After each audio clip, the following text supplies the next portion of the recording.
প্রিয় শিক্ষার্থীরা, গত ক্লাসে আমরা এইচএসসি হিসাব বিজ্ঞান ব্যাংক সমন্বয় বিবরণী নিয়ে আলোচনা করেছিলাম। কিভাবে ব্যাংক সমন্বয় বিবরণী করতে হয় তার একটি জ্যাট নিয়ে আলোচনা করেছিলাম। সেই জ্যাটটি নিয়েছিলাম আমরা নগদান বই অনুযায়ী ব্যাংক জমার উদ্বৃত্ত। আজকে তারই আলোকে আমরা আমাদের এইচএসসি পরীক্ষায় বরিশাল বোর্ড 2017 সালের প্রশ্নটি সমাধান করব।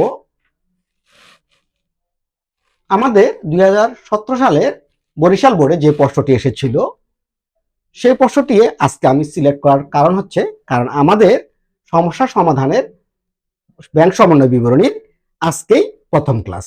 তাই আমার দৃষ্টিতে আমি একটি সহজ অঙ্ক নেওয়ার চেষ্টা করেছি, যাতে শিক্ষার্থীরা খুব সহজেই তোমরা ব্যাংক সমন্বয় বিবরণী শিখতে পারো। আজ আমরা গত ক্লাসে শিখেছিলাম, আমরা যখন ব্যাংকে একটি হিসাব খুলি সাথে সাথে দুইটি বই ওপেন হয়। একটি হচ্ছে পাস বই, আর যেটিতে ব্যাংক আমাদের হিসাব রক্ষণ করে, এবং আমাদের কাছে একটি বই থাকে, সেটি হচ্ছে নগদান বই, যেটিতে আমরা আমাদের ব্যাংকের লেনদেনগুলো লিপিবদ্ধ করব। ঠিক সে দৃষ্টিকোণ থেকে আমরা আজকে আমাদের অঙ্কটি নিয়েছি নগদান বই অনুযায়ী ব্যাংক জমার উদ্বৃত্ত 20,000 টাকা। তাহলে আমরা ব্যাংক সমন্বয় বিবরণীর অঙ্ক করতে গেলে আমাদেরকে প্রথমে জ্যাটটি লিখতে হবে। শিক্ষার্থীরা, আমরা প্রথমে লিখব নগদান বই অনুযায়ী ব্যাংক জমার উদ্বৃত্ত। ব্যাংক জমার উদ্বৃত্ত কত টাকা? 20,000 টাকা। সেকেন্ড কলামে লিখবো আমরা 20,000 টাকা। এরপর আমরা লিখব যোগ, এবং অনুমান করে আমাদের এন্ট্রি অনুযায়ী অনুমান করে আমরা জায়গা রেখে লিখব বিয়োগ। যে সকল এন্ট্রি আমরা যোগের মধ্যে বসবে সেগুলো আমরা 1, 2, 3 ক্রম অনুযায়ী লিখব, এবং যে সকল এন্ট্রি আমাদের অঙ্কের নিয়ম অনুযায়ী বিয়োগে বসবে সেই সকল এন্ট্রিগুলো আমরা ক্রম অনুযায়ী 1, 2, 3 করে লিখব। তাহলে শিক্ষার্থীরা, আমরা এখন আমাদের অঙ্কটি বুঝে বুঝে করা শুরু করি। খেয়াল করো, আমরা আজকে যে অঙ্কটি নিলাম সেটি হচ্ছে নগদান বই অনুযায়ী ব্যাংক জমার উদ্বৃত্ত। নগদান বই অনুযায়ী ব্যাংক জমার উদ্বৃত্ত। যখন এই ধরনের যে নিয়ে আমরা অঙ্ক করব, তখন আমরা বুঝবো আমরা হচ্ছে নগদান বইয়ে লোক। অর্থাৎ কথাটি কিভাবে বললাম, আমরা আমাদের কাছে আছে নগদান বই, ব্যাংক বইয়ের সমান করার জন্য, ব্যাংকের অর্থাৎ পাস বইয়ের সমান করার জন্য আমরা আমাদের নগদান বইয়ে যোগ অথবা বিয়োগ করতে পারবো। শিক্ষার্থীরা, এই নিয়মটা আমরা আরেকটু খেয়াল করি। আমরা নগদান বইয়ে আমাদের এন্ট্রিগুলো লিখব কি উদ্দেশ্যে লিখব? ব্যাংকের বইয়ের সমান করার জন্য, অর্থাৎ পাস বইয়ের সমান করার জন্য। শিক্ষার্থীরা খেয়াল রাখতে হবে, পাস বই আমরা লিখব নগদান বইয়ে কোন উদ্দেশ্যে লিখব? পাস বইয়ের সমান করার উদ্দেশ্যে। পাস বইয়ের সমান করার উদ্দেশ্যে আমরা নগদান বইয়ে লিখব। তাহলে আমরা দেখি আমাদের এন্ট্রিগুলা কি আসছে। খেয়াল করো, লেখা আছে 7,000 টাকা ও 5,000 টাকা দুটি চেক ইস্যু করা হয়েছে, কিন্তু 31 ডিসেম্বর তারিখের মধ্যে পরিশোধের জন্য ব্যাংকে 7,000 টাকার চেকটি উপস্থাপিত হয়নি। ব্যাংকে 7,000 টাকার চেকটি উপস্থাপিত হয়নি। তাহলে শিক্ষার্থীরা, দুটি চেক ইস্যু করা হয়েছে। ইস্যু করা অর্থ হচ্ছে প্রদান করা। আমরা যেহেতু চেক ইস্যু করা, তাহলে চেক বই থাকে আমাদের কাছে, তাহলে আমরা চেক ইস্যু করেছি, তার মানে আমরা প্রদান করেছি। আমরা যখন চেক ইস্যু করব, আমাদের থেকে যখন কেউ টাকা পায়, তাদেরকে যখন আমরা চেকের মাধ্যমে তা পরিশোধ করি, তাহলে আমরা চেক প্রদান করেছি। তাহলে চেক প্রদান দ্বারা কি বোঝা গেল? বোঝা গেল যে আমরা আমাদের নগদান বই থেকে বিয়োগ করেছি। আমরা আমাদের নগদান বই থেকে বিয়োগ করেছি। কয় টাকা বিয়োগ করেছি? 7,000 টাকা এবং 5,000 টাকা দুটি চেক দিয়েছি। তাহলে 7,000 টাকার চেক এই টাকাটাও আমরা আমাদের নগদান বই থেকে বিয়োগ করেছি। 5,000 টাকার চেক, এই টাকাটাও আমরা আমাদের নগদান বই থেকে বিয়োগ করেছি। অর্থাৎ আমরা বিয়োগ করেছি 12,000 টাকা। তারপর আমরা পড়ি, কিন্তু 21 তারিখের মধ্যে পরিশোধের জন্য ব্যাংকে 7,000 টাকার চেকটি উপস্থাপিত হয়নি। অর্থাৎ এই 7,000 টাকার চেকটি আমরা বিয়োগ করেছি, কিন্তু পাস বইয়ে এই 7,000 টাকার চেকটি যেহেতু উপস্থাপিত হয়নি, তাহলে 7,000 টাকার চেকটি ব্যাংক বিয়োগ করেনি। তাহলে এমত অবস্থায় কি দেখা গেল? দেখা গেল যে আমরা নগদান বই থেকে বেশি বিয়োগ করেছি, কিন্তু পাস বইয়ে বিয়োগ হয় নাই। আমাদের অঙ্ক করার উদ্দেশ্য কি বলেছিলাম শিক্ষার্থীরা? বলেছিলাম পাস বইয়ের সমান করব, বলেছিলাম পাস বইয়ের সমান করব। তাহলে আমরা নগদান বই থেকে বিয়োগ করেছি, কিন্তু পাস বই থেকে বিয়োগ হয় নাই। তাহলে আমাদেরকে আমাদের নগদান বইয়ে যোগ করতে হবে। কি করতে হবে? যোগ করতে হবে। কেন? কারণ আমরা আমাদের বইয়ে বেশি বিয়োগ করে ফেলেছি, কিন্তু পাস বই বিয়োগ করেনি। তাহলে পাস বই সমতার জন্য আমরা আমাদের নগদান বইয়ে যোগ করব। তাহলে আমরা কি লিখব? আমরা আমাদের বইয়ে লিখব ইস্যুকৃত চেক,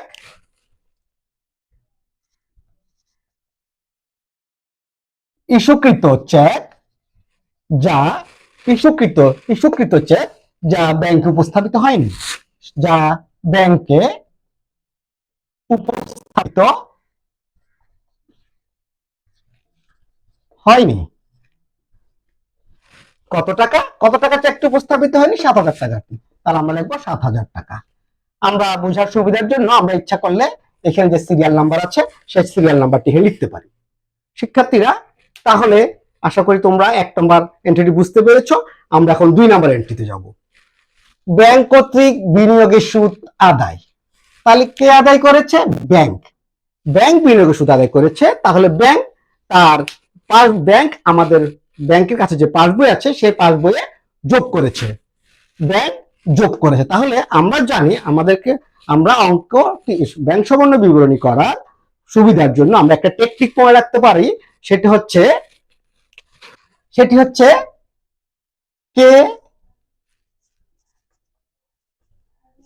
কে করেছে, কি করেছে,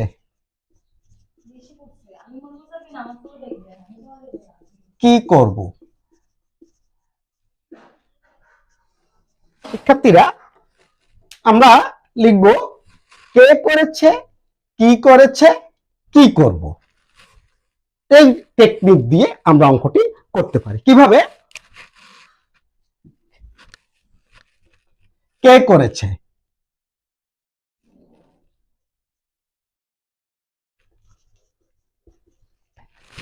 কে করেছে। আমাদের প্রশ্নে কে করেছে দুটির কথা, যে দুটির যে কোনো একটি লেখা থাকবে।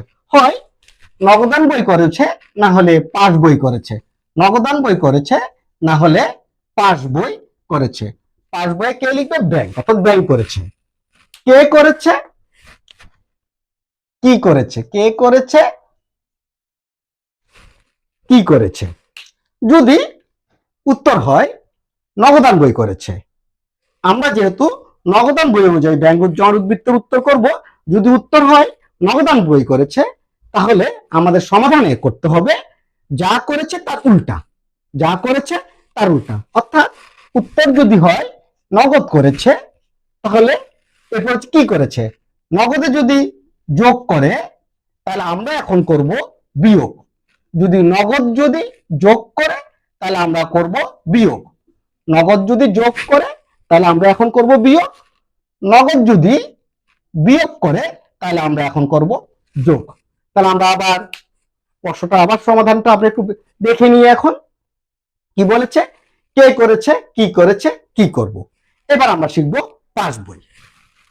কে করেছে উত্তর যদি হয় পাস বই, কে করেছে উত্তর যদি হয় পাস বই, তাহলে আমাদের সেকেন্ড প্রশ্ন হচ্ছে কি করেছে। কি করেছে, কে করেছে, কি করেছে। উত্তর যদি হয় পাস বই, পাস বই যদি যোগ করে, তাহলে আমরা এখন যোগ করব। পাস বই যদি বিয়োগ করে, তাহলে আমরা এখন বিয়োগ করব। অর্থাৎ কে করেছে উত্তর যদি হয় পাস বই, কে করেছে উত্তর যদি হয় পাস বই, তাহলে পাস বই যা করেছে সমাধানে আমরা ঠিক তাই করব।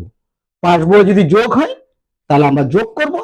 পাস বই যদি বিয়োগ হয়, তাহলে আমরাও বিয়োগ করব। তাহলে এই টেকনিক অনুযায়ী আমরা এখন সমাধান করি।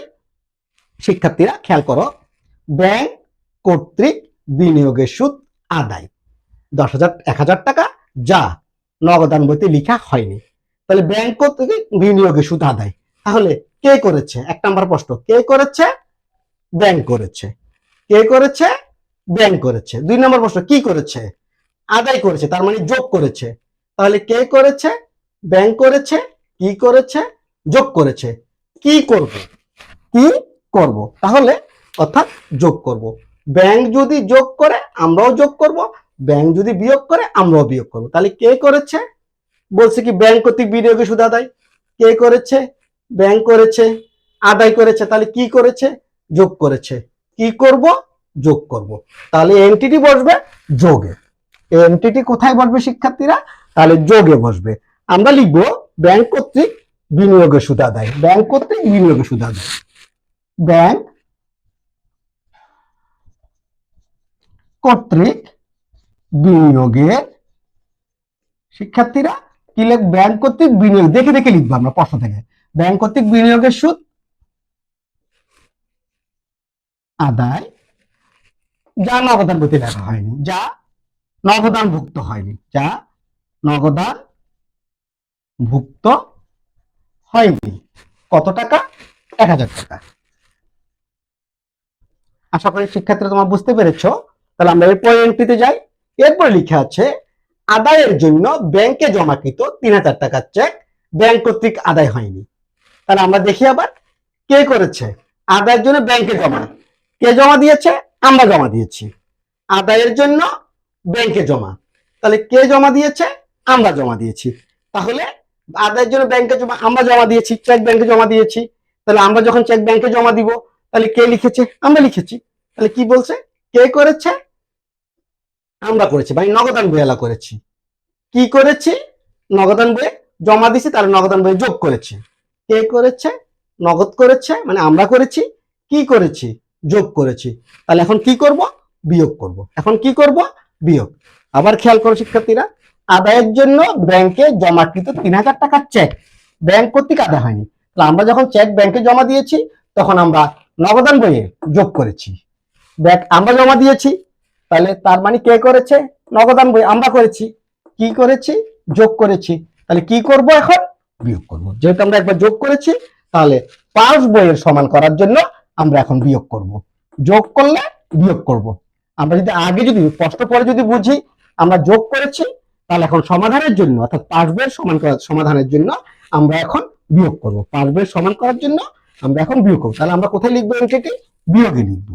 1 নাম্বার দিয়ে আদায়ের জন্য ব্যাংকে জমাকৃত চেক যা হিসাবভুক্ত হয়নি। আদায়ের জন্য জমাকৃত চেক, আদায়ের জন্য জমাকৃত চেক যা আদায় হয়নি। কত টাকা? 3,000 টাকা। তাহলে এটা আমরা বিয়োগে লিখবো 3,000 টাকা। শিক্ষার্থীরা তাহলে আমরা পরের এন্ট্রিতে যাই। দেনাদার কর্তৃক সরাসরি ব্যাংকে জমা 4,000 টাকা যা নগদান বইতে লেখা হয়নি। তাহলে কি লেখাই আছে? নগদানভুক্ত লেখা, নগদানভুক্ত লেখা হয়নি। তাহলে কে লিখেছে? ব্যাংক লিখেছে। সরাসরি ব্যাংকে জমা, তার ব্যাংকে টাকা বাড়ছে। তাহলে ব্যাংক কি করেছে? যোগ করেছে। আমরা শিখেছি ব্যাংক যা করে আমরাও তা করব। তাহলে ব্যাংক কর্তৃক আদায়, তাহলে ব্যাংক যোগ করেছে, আমরাও যোগ করব।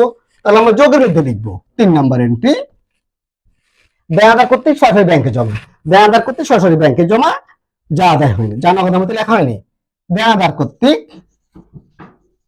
দেনাদার কর্তৃক, দেনাদার কর্তৃক ব্যাংক জমা, ব্যাংকে জমা, ব্যাংকে জমা যা নগদান ভুক্ত হয়নি। কত টাকা? 4,000 টাকা। যা নগদান ভুক্ত হয়নি 4,000 টাকা।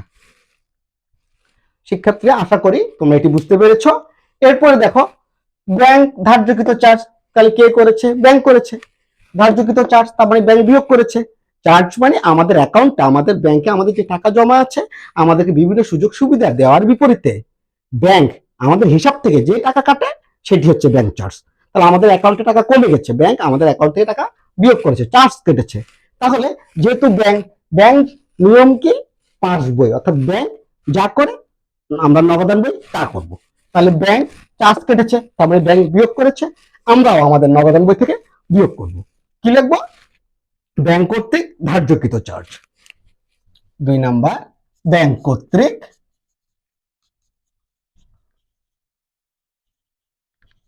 ধার্যকৃত চার্জ, যা নগদানভুক্ত হয়নি, যা নগদান ভুক্ত হয়নি। কত টাকা? 800 টাকা, 300 টাকা, সরি, ধার্য চার্জ কত? 300 টাকা, 300 টাকা। তারপর লিখে আছে মঞ্জুরকৃত সুদ, তার মানে ব্যাংক আমাদেরকে সুদ মঞ্জুর করছে, অর্থাৎ ব্যাংক আমাদের অ্যাকাউন্টে টাকা যোগ করেছে। ব্যাংক আমাদের ব্যাংকে যে টাকা আছে তার বিপরীতে ব্যাংক আমাদেরকে কিছু সুদ মঞ্জুর করেছে। শিক্ষার্থীরা মনে রাখবে, ব্যাংক যখন সুদ মঞ্জুর করে তখন আমাদের অ্যাকাউন্টে টাকাটা যোগ করে, তারা আমাদেরকে ফোন করে বলে না যে আপনাদের অ্যাকাউন্টে আপনাদেরকে আমরা সুদ দিয়েছি, সেই বাবদ আপনাদের অ্যাকাউন্টে আপনারা সুদ পাবেন, সেজন্য আপনাদের অ্যাকাউন্টে টাকা বৃদ্ধি পাবে। ব্যাংক তা বলে না, আমাদের অ্যাকাউন্টে টাকাটা যোগ করে দেয়। তাহলে ব্যাংক যেহেতু আমাদের অ্যাকাউন্টে টাকাটা যোগ করে, তাহলে আমাদের অ্যাকাউন্টে টাকা বৃদ্ধি পেয়েছে, তাহলে আমরাও এখন আমাদের নগদান বইয়ে আমরা শিখেছি নগদান ব্যাংক যা করে আমরাও তা করব। তাহলে যেহেতু ব্যাংক যোগ করেছে, তাহলে আমরাও আমাদের নগদান বইয়ে যোগ করব। তাহলে মঞ্জুরকৃত সুদ যোগ হবে।